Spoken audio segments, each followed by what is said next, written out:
Então eu queria que você abrisse a sua Bíblia lá em Atos capítulo 2. A gente vai ler do versículo 42 até o final do capítulo, mas a gente vai refletir mesmo hoje no versículo 42 apenas. Mas abra aí a sua Bíblia em Atos capítulo 2, versículo 42, a gente vai ler até o 47.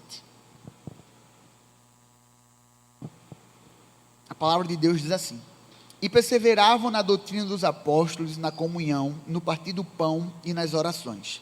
Em cada alma havia temor, e muitos prodígios e sinais eram feitos por intermédio dos apóstolos.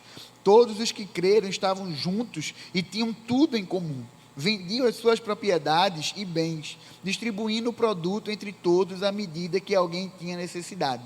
Diariamente perseveravam unânimes no templo, partindo o pão de casa em casa e tomavam as suas refeições com alegria e singeleza de coração, louvando a Deus e contando com a simpatia de todo o povo. Enquanto isso, acrescentava-lhes o Senhor dia a dia os que iam sendo salvos. Vamos orar nesse momento. Pai, muito obrigado pela tua palavra, muito obrigado por mais um plano B, pela galera que está aqui reunida e pela galera que vai ouvir também depois, quando a gente soltar no YouTube ou no nosso podcast. Agora ou daqui a um ano, que o Senhor possa nos abençoar, que o Senhor possa falar conosco, que a gente possa aprender com esse texto tão rico, tão cheio de lições para a gente. Eu queria te pedir também, Pai, que nesse momento a gente tente se concentrar. Para a nossa geração, quer seja geração Z ou milênios, é difícil a concentração. A gente está acostumado com um turbilhão de informações a cada segundo por conta das redes sociais. A gente não consegue parar um tempo e concentrar de fato em alguma tarefa específica. Mas a gente tem a plena certeza que a gente aqui não está dando atenção ao plano B ou a Lucas Dias que está pregando, mas atenção ao Deus que nos salvou, que nos santifica, que nos sustenta e quer nos transformar, moldar o nosso caráter conforme o caráter de Jesus. Que o Senhor possa nos ajudar a prestar atenção, ter concentração e que não seja mais uma pregação, que a gente possa colocar em prática não amanhã, mas agora, durante, assim que a gente sair por estas portas, que a gente possa ser transformado pelo poder desse evangelho que salva e santifica. A gente ora em nome de Jesus, amém. Esse texto é muito conhecido. O livro de Atos é o único livro histórico do Novo Testamento, diferentemente do Antigo, que tem vários livros históricos. O Novo Testamento, ele tem apenas o livro de Atos, e o nome, obviamente, como vocês sabem, é Atos dos Apóstolos. Entretanto, muitas pessoas gostam de chamar, se puderem melhorar um pouquinho o meu retorno, muitas pessoas gostam de chamar de Atos do Espírito, porque é notório que no começo a gente tem alguns apóstolos, a gente tem Pedro, a gente tem João, assim como, entre aspas, protagonistas, Estevão também. Depois é basicamente, do capítulo 9 em diante, é sobre a vida de Paulo e o ministério de Paulo. Como não era sobre Pedro, não era sobre João, não era sobre Estevão, não era sobre Paulo, mas era o Espírito que agia no meio destes homens. Era o Deus que enviou o seu próprio Filho para morrer pela humanidade, pela sua igreja, que operava, que pegou um homem que perseguia a igreja, e esse homem, ele passou agora para ser um dos perseguidos, porque ele foi transformado pelo Evangelho, teve a sua conversão ali na estrada para Damasco, e também os outros apóstolos. O testemunho de Estevão, alguns capítulos aqui depois do capítulo 2, é fantástico. Se você ainda não leu o livro de Atos, você precisa ler esse livro. Então, se você está sem aí nada programado para a sua devocional nos próximos dias, leia 2 capítulos. Atos é aquele livro que, para você que gosta de série de ação, de aventura, meu irmão, leia Atos, que é melhor do que qualquer série que você já assistiu. É adrenalina, é reviravolta a todo instante. Quando a gente pensa aí que a galera estava presa, a galera começa a cantar, e as muralhas, a cadeia vai ao chão. Enfim, é um livro muito massa. Mas aqui no comecinho do capítulo 2, do livro, aqui no capítulo 2, eu quero só nortear vocês o que já tinha acontecido até agora. O Espírito Santo já tinha descido, e aqui, esse texto, nada mais é do que Lucas redigindo, explicando como os primeiros convertidos ali, através daquela pregação de Pedro. Então, Pedro, ele pregou, e só em termos de homens, 3.000 homens se converteram. Talvez 5.000 pessoas se converteram naquela pregação de Pedro. E Lucas, que pregação tão poderosa foi essa? É só você ler o mesmo capítulo 2, do versículo 14 até o versículo 41. E a pregação de Pedro não foi uma pregação feita as pregações comuns da nossa sociedade, que massageiam o ego, que fala que o problema não é sobre nós, é a circunstância que te fez pecar. A pregação de Pedro é uma pregação que exaltava o nome de Jesus, que nos chamava ao arrependimento, a reconhecer os nossos pecados e se arrepender deles, ter fé em Jesus, aquele Jesus que veio à terra, aquele Jesus que cresceu, morreu, mas ressuscitou, e por conta da ressurreição dele, porque ele tem vida e dele emana vida, a gente pode crer nele para que a gente tenha vida eterna. E foi essa pregação de Pedro que impactou. Mas, como dito, o poder não estava simplesmente em Pedro. Óbvio que o Espírito agia através de Pedro. Quem converteu aqueles 3.000 homens, aquelas talvez 5.000 pessoas, foi o Espírito que fala com a gente hoje. Foi o Espírito que nos convenceu do pecado, da justiça e do juízo em algum momento da nossa vida, e é o mesmo Espírito que está conosco hoje, falando conosco, testificando conosco. Então, às vezes a gente olha para a Bíblia e acha que algumas coisas não acontecem mais. Eu não vou entrar nesse mérito aqui agora, mas uma coisa eu tenho plena certeza: o Espírito que agiu no meio aqui da igreja primitiva é o Espírito que está com a gente aqui nesta noite. É o Espírito que habita em nós, e esse Espírito que nos capacita para fazer a diferença. E esse Espírito, ele alcançou esses homens, alcançou aqueles 3.000, eles se converteram ali em Jerusalém, e eles tinham alguns princípios que eles precisam, e graças a Deus, eles devem continuar durante todas as gerações. A igreja apostólica passou, a igreja primitiva veio e esses princípios passaram. A igreja no período medieval, pré-reforma, reforma, pós-reforma, período dos puritanos, até chegar a gente hoje. Ainda bem que ao longo desse tempo, embora algumas gerações acharam que isso era cringe, que não estava na moda, que era coisa de velho, graças a Deus sempre teve um remanescente fiel, alguém que ao ler a palavra viu que às vezes a igreja estava longe do evangelho, que a igreja precisava ser reformada, que o intuito de Lutero nunca foi dividir a igreja, ele queria, como o próprio nome já fala, reformá-la. Entretanto, a dureza do coração daqueles homens, a arrogância da igreja católica apostólica romana foi tão grande que a igreja de fato precisou, entre aspas, passar por uma divisão, que a igreja de fato são aqueles que permanecem fiéis, são aqueles que sempre de fato têm fé em Jesus e confiam nele e sabem que é só pela escritura, só por Cristo, só pela graça, só pela fé e só para Deus a glória. Mas ao olhar para esse texto, tem 4 princípios que eu e você, 4 práticas que eu e você precisamos praticar hoje em nossa geração. E apesar dos rixas entre as gerações, nós precisamos ensinar para a nossa geração a importância disso, mas ensinar também para a próxima geração. Eu brinquei há pouco dessa questão da galera do Fundamental 2 não gostar da galera do médio, a galera do Fundamental 1 às vezes não gostar da galera do Fundamental 2, mas eu e você precisamos entender uma coisa: cada geração, ela é responsável por alcançar a sua e a próxima para Cristo. Eu e você precisamos entender que nós temos uma responsabilidade. Nós não vivemos nesse mundo simplesmente: meu irmão, meu projeto de vida é crescer, me formar, casar, viajar, depois me aposentar e morrer. A nossa vida vai muito além desse ciclo natural e esse ciclo que termina aqui nessa terra. Porque a nossa vida, a gente está nessa terra, como o próprio apóstolo Paulo fala depois, a gente está como peregrino, porque a nossa cidadania ela é celestial. E esses 4 princípios, eles estão apresentados aqui no versículo 42. Como eu relatei com vocês, a gente leu do 42 até o final do capítulo, mas a gente vai refletir mesmo no versículo 42. E o primeiro princípio que a gente precisa praticar hoje e também ensinar para as próximas gerações é o que a gente aprendeu lá com a geração bem mais antiga do que a nossa, que é com a geração da igreja primitiva, é que eu e você precisamos perseverar na doutrina dos apóstolos.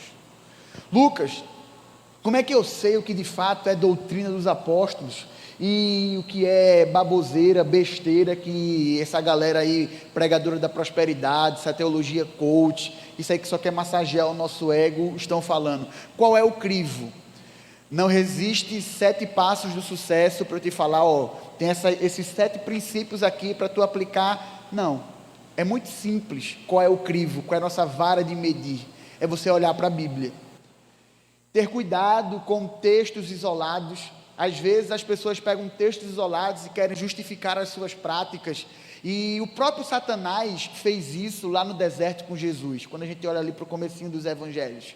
Mas Jesus, ele não se deixou enganar simplesmente porque Satanás citou um texto da Escritura, mas por ele conhecer a Escritura, ele rebateu Satanás com textos, obviamente, em seu contexto, e estavam provando ali que aquilo que Satanás estava falando era mentira, ele estava tentando deturpar a palavra de Deus. Então você precisa conhecer a sua Bíblia, você precisa ter intimidade com a Bíblia, assim como você estuda a sua área, e a gente está falando aqui para uma galera que está na faculdade, já no mercado de trabalho. Quando a gente está na faculdade, no mercado de trabalho, é diferente do tempo de escola. No tempo de escola a gente tem que estudar tudo, aquelas 1000 matérias, você pode nunca usar Bhaskara na sua vida, mas você vai precisar saber usar aquela fórmula para passar naquela matéria. Mas quando a gente chega no mercado de trabalho, a gente precisa estudar, porque ou a gente sabe ou a gente é demitido, ou a gente domina aquele conteúdo, ou a gente vai perder a nossa vaga de emprego. Então, assim como você é diligente, assim como você se esforça naquela área de conhecimento que você gosta, ou qualquer outra coisa, estou citando aqui a parte acadêmica ou a parte profissional, mas se você gosta muito de um esporte, você gosta muito de um hobby, enfim, assim como você se dedica para aquilo, você precisa, de uma forma muito mais significativa, se dedicar no estudo da palavra de Deus. O nosso ministério, ele é guiado, ele tem por norte 3 pilares. Se você está chegando no plano B agora, você precisa escutar isso, para você saber como o nosso ministério caminha, e se você já está aqui há algum tempo, já conhece, mas eu quero te relembrar. Um dos nossos pilares é justamente o ensino, porque a gente não está aqui como um clube, a gente não é aqui um clube de jovens, um clube aí da geração Z, ou dos milênios, que mais mãos se levantaram aí, de 95 para trás. A gente aqui é uma igreja, é um ministério que precisa estar em movimento, que precisa estar em missão, e quando a gente fala que tem que estar em missão, fora das 4 paredes, quando a gente chegar lá fora, a gente não pode chegar simplesmente para falar o que a gente acha, porque o que a gente acha não transforma as pessoas, pode até enganar por um certo momento. A gente tem que falar a palavra de Deus, porque é só a palavra de Deus que transforma, é só a palavra de Deus que gera vida, é só a palavra de Deus pronunciada por nós, pela ação do Espírito Santo, que vai convencer mais pessoas do seu pecado, da justiça de Deus e do juízo. Mas para que você fale, você precisa estar cheio. Tem uma coisa que a gente aprende no Ministério Infantil, era uma musiquinha que a gente cantava, que a boca fala do que o coração está cheio, na verdade isso é um versículo bíblico. Mas pense algo que a gente fala para a criança, um versículo que a gente está cansado de escutar, mas que a gente não consegue viver a prática disso. Na verdade a gente vive, porque a gente se enche de muita coisa, mas a gente não se enche da palavra de Deus. Então você precisa transbordar a palavra de Deus, você precisa viver a palavra de Deus, você precisa perseverar na doutrina dos apóstolos. Recentemente a gente teve aqui na Escola Bíblica do Plano B, uma aula sobre o cânon do Novo Testamento, o cânon, vara de medir, por que os 27 livros? Por que não o Evangelho de Tomé? Por que não o livro de Enoque? Porque a nossa Bíblia é diferente da Bíblia da Igreja Católica. Eu não vou responder isso, você aí precisa frequentar a EBD para ter essas informações. Mas uma coisa que a gente precisa entender é que alguns homens, lá na igreja primitiva, muitos anos atrás, até na igreja, ali no período da patrística, do século II até o século IV, V, Eles conheciam tanto a palavra de Deus, que quando algum ensino se apresentava como sendo palavra de Deus, eles sabiam o que era de fato palavra de Deus e o que não era, porque eles perseveravam na doutrina dos apóstolos. Nosso contexto é um contexto muito tranquilo, a gente consegue vir para a igreja, a gente às vezes fica preocupado, porque por conta do lockdown, passa 2 meses, 3 meses sem igreja.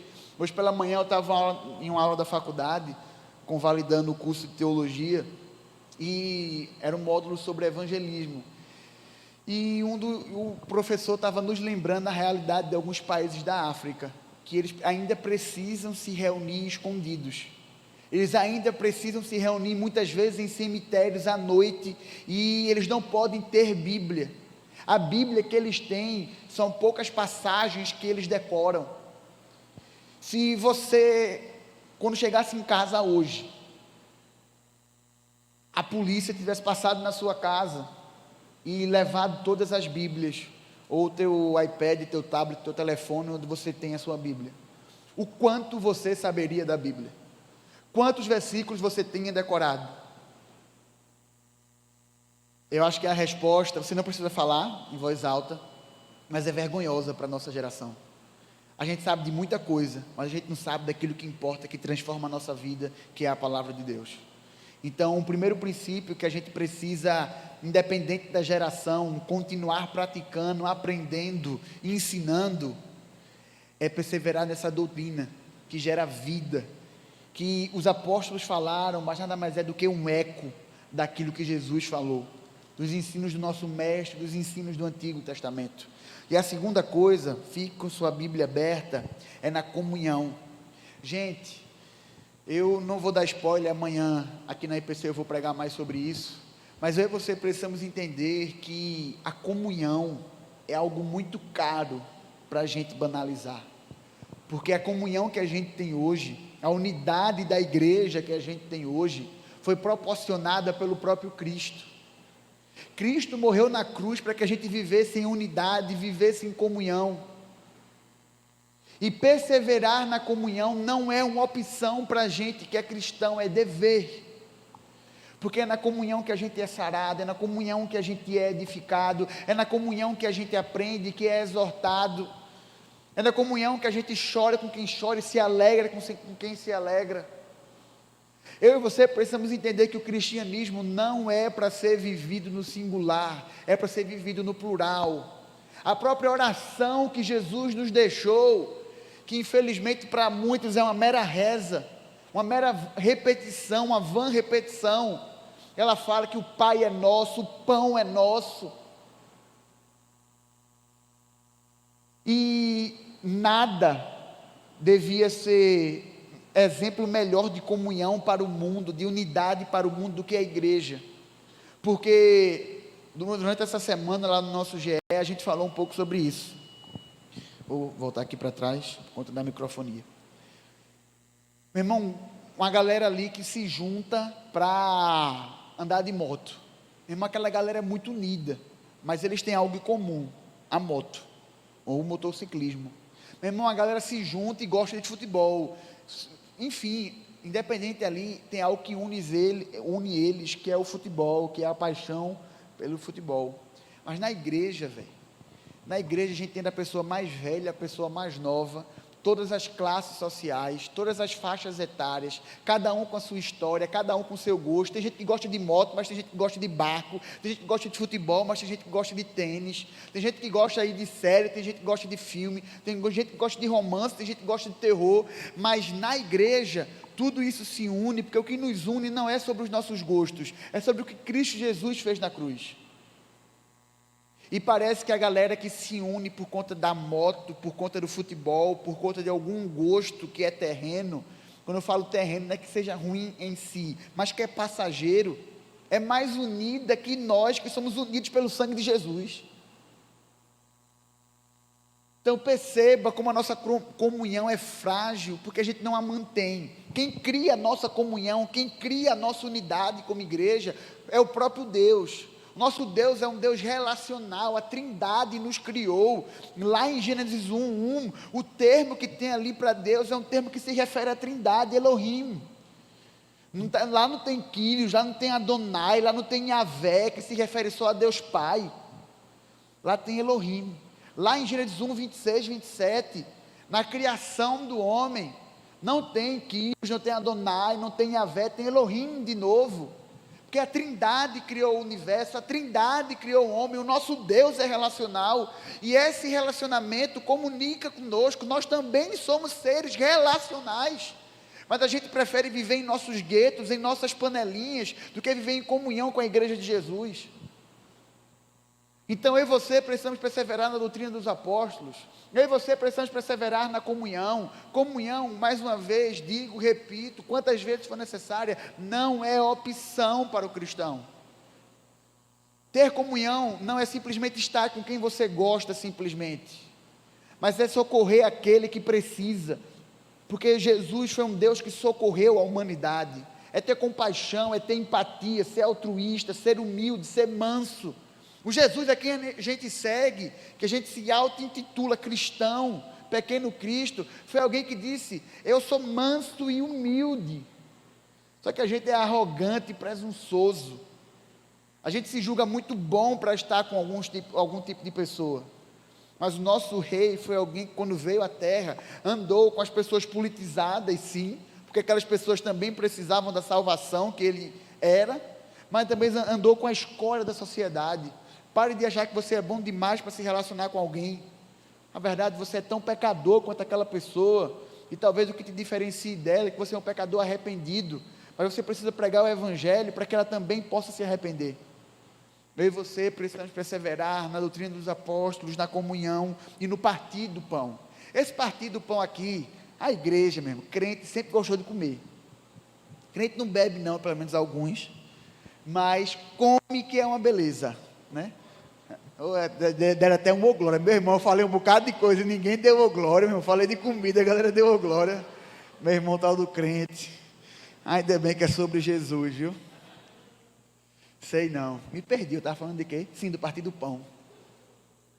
Esse partir do pão aqui pode estar se referindo ao sacramento que Jesus deixou, aquilo que era Páscoa no Novo Testamento, Santa Ceia.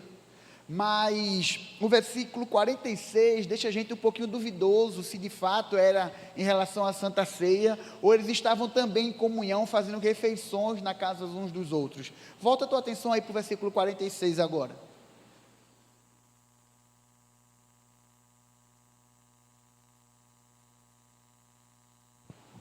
Diariamente perseveravam unânimes do templo. Veja aí que congregar, estar na igreja, é algo que é necessário também perseverar. Partindo do pão de casa em casa e tomavam as suas refeições com alegria e singeleza de coração. Se Lucas aqui estava se referindo à Santa Ceia ou a fazer as refeições de forma coletiva, um princípio que a gente pode tirar é como eles permaneciam nos ensinamentos de Jesus. Foi o próprio Cristo que deixou esse sacramento para a gente. Dias, o que é sacramento? É uma cerimônia com significado espiritual.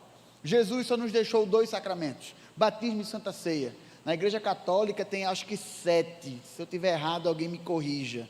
Tem várias outras coisas, extrema-unção, casamento, mas Jesus nos deixou 2, batismo e Santa Ceia, e eles perseveravam naquilo que Jesus tinha deixado. Eu e você precisamos perseverar naquilo que Jesus deixou para a gente. Então, não ache que a Santa Ceia é algo simples que você pode frequentar ou não pode frequentar. Irmão, Santa Ceia foi o que Jesus deixou. Então toda vez que você fica em casa assistindo a partida das 4 horas na Globo, ao invés de vir para a igreja cear, além de estar quebrando o dia do Senhor, naquele dia que Ele separou para a gente cultuar e descansar, você não está menosprezando aquilo que Ele deixou para nos abençoar, esse meio de graça, esse sacramento. E o 4º princípio, partindo já para o fim, é algo que eu não vou, nossa gerência aqui, meu ponto, disse que eu só tenho 5 minutos, não vou me delongar tanto, porque eu preguei semana passada só sobre isso, que é nas orações. Semana passada quem estava aqui aprendeu sobre que antes de recomeçar, a gente precisa orar. Neemias, ele podia muito bem ter ido falar logo com o imperador, com Artaxerxes, mas antes de falar com o rei ali da Pérsia, ele foi falar com o rei dos reis, porque ele sabia que Artaxerxes nada podia se Deus não operasse no coração dele.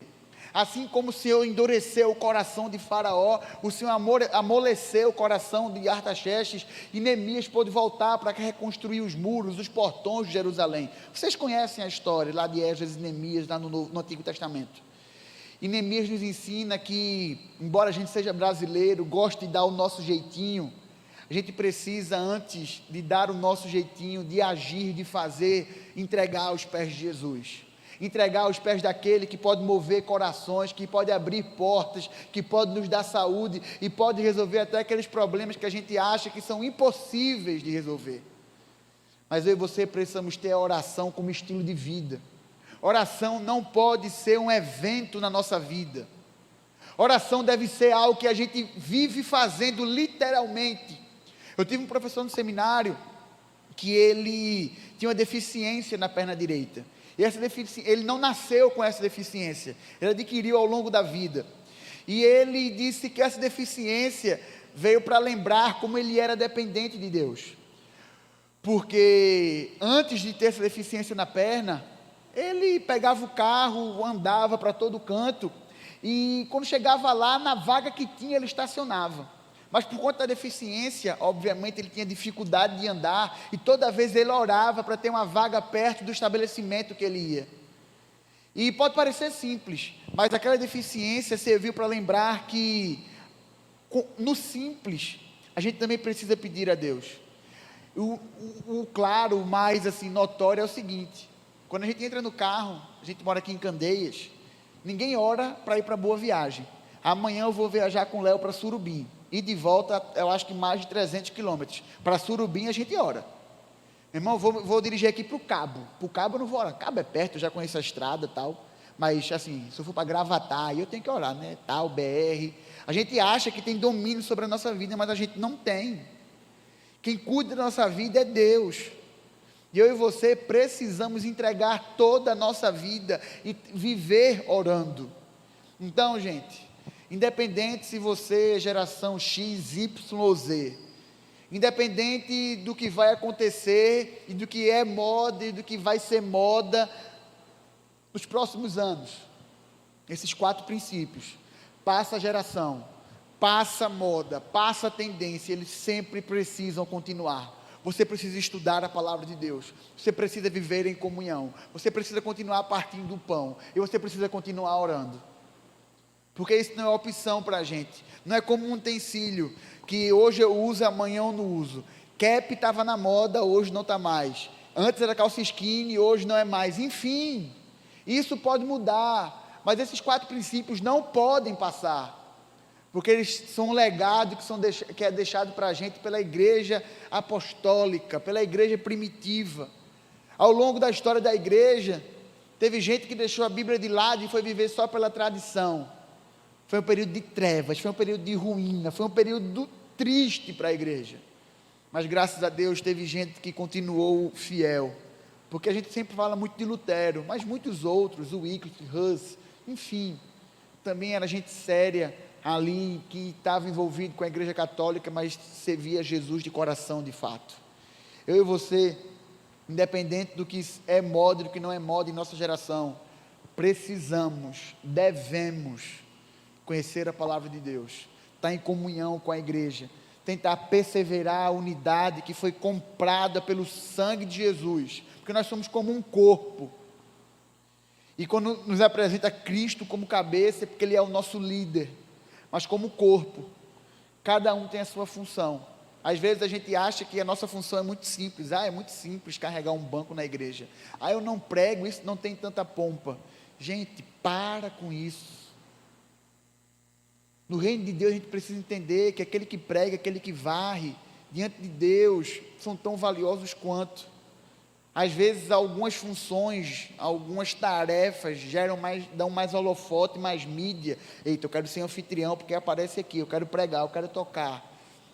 Ananias e Safira tentaram aparecer e foram fulminados. Todo mundo ao longo da história que quis fazer algo para aparecer, não terminou bem. Porque a gente precisa entender que o lema da nossa vida é que a gente diminui, que Jesus cresça através da nossa vida. Que a gente continue perseverando independente da geração, independente se a gente vai ser considerado jovem ou não. Então você aí que está com mais de 40, não quero nem apontar para essa pessoa, enfim, tem Juninho ali também, eita Deus, estou citando o nome, não pode não. Independente disso, tem algo que nos une, que é bem maior do que aquilo que nos faz diferentes uns dos outros. Apesar das histórias de vidas diferentes, apesar dos gostos diferentes, apesar de muita coisa que nos faz singulares, o que nos une é bem maior, porque nós fazemos parte de um corpo cujo Cristo é o cabeça, é um só batismo, um só Senhor e um só Deus e Pai, que é sobre tudo e sobre todos. Esse Deus que a gente serve.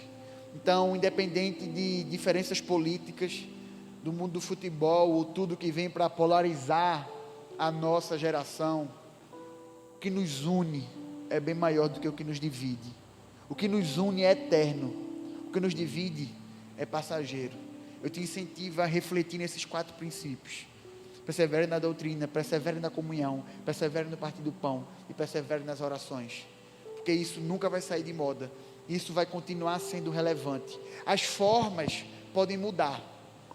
Hoje a nossa forma de estudar a palavra, em termos de ministério, é a escola bíblica dominical, mas se amanhã a EBD, o domingo, se a igreja fechar, só puder funcionar durante a semana, a gente faz uma EBS, um EBT, um EBQ, porque a forma ela pode mudar, mas a essência ela tem que continuar.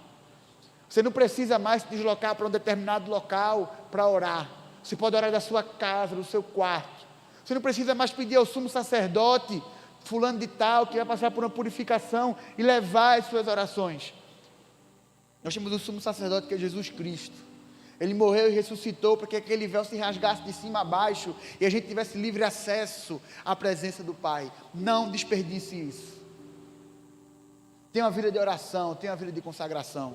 Eu queria que você ficasse de pé para a gente orar nesse momento. Orar em unidade, orar em comunhão, orar pedindo para que esse Deus nos ajude a perseverar nestas coisas. E saiba que o mais interessado que a gente persevere nessas coisas é o próprio Deus. Peça ajuda a Ele. Tiago fala que a gente não recebe porque a gente não pede. Peça, fale com Ele, ore, clame, busque, saiba que Ele é Deus de longe, mas é Deus de perto também. É um Deus que cuida de todo o universo, mas cuida de cada um de nós individualmente. Deus, muito obrigado pela Tua palavra. Obrigado, Senhor, porque a gente pode, nesse texto tão conhecido, a gente pode tirar algumas lições para a gente hoje. Pai, nos abençoa, nos ajuda a continuar nos esforçando para estudar a Tua palavra, a continuar em comunhão, a continuar partindo o pão, participando da Tua mesa, da mesa do Senhor, na Santa Ceia, e continuar também tendo oração como estilo de vida. Que o plano B seja conhecido por um ministério que persevera nessas coisas, que independente do que a sociedade de hoje prega, independente do que a gente possa ser taxado de bitolado, enfim, que a gente saiba que a gente serve a um Deus que é bem maior do que o tempo, bem maior do que tudo. Que a gente continue seguindo os passos de Jesus, no tracejado que Ele deixou. Essa é a nossa oração, em nome dEle, amém.